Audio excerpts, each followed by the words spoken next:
जो ब्रास्रावी होती है। अब ब्रास्रावी ग्रंथियां क्या होती है इसको समझिएगा।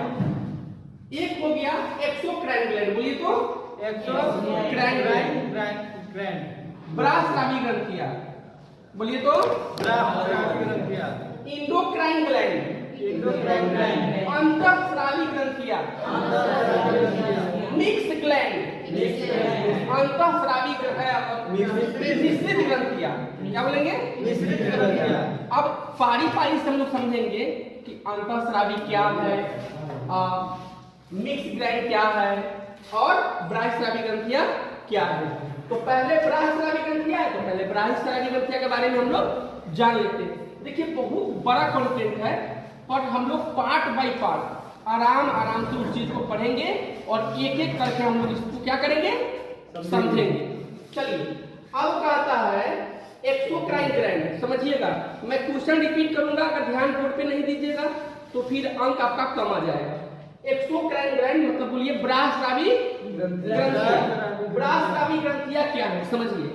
वह ग्रंथि, बोलिए वह ग्रंथि जिसमें ब्लड टच नहीं होता है। वह ग्रंथि जिसमें ब्लड टच नहीं होता है, वह ग्रंथियां ब्राह्यस्रावी ग्रंथियां कहलाता है। जैसे एग्जाम्पल एक ले लीजिए, एग्जाम्पल ये है जैसे इंजाइम, बोलिए इंजाइम क्या होता है? ब्लड से टच नहीं होता है। इंजाइम ब्लड से टच नहीं होता है। इसमें क्या होता है? रक्त नली की आवश्यकता होती है। इसमें किस चीज की आवश्यकता होती है? एक्सोक्राइन ग्लैंड है।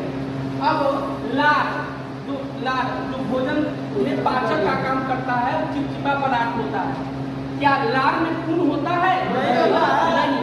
मतलब जिसमें खून नहीं है, जिस इंजाइम में, ध्यान रखिएगा, जिस इंजाइम में खून नहीं है वह क्या है? एक्सोक्राइन ग्लैंड है। क्या है? एक्सोक्राइन ग्लैंड है।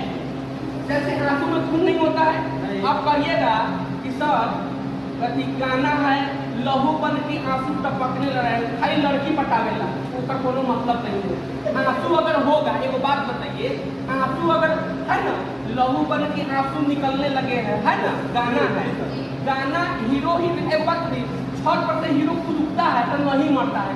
चार को गोली मार देता है तो क्या होता है? नहीं मरता है।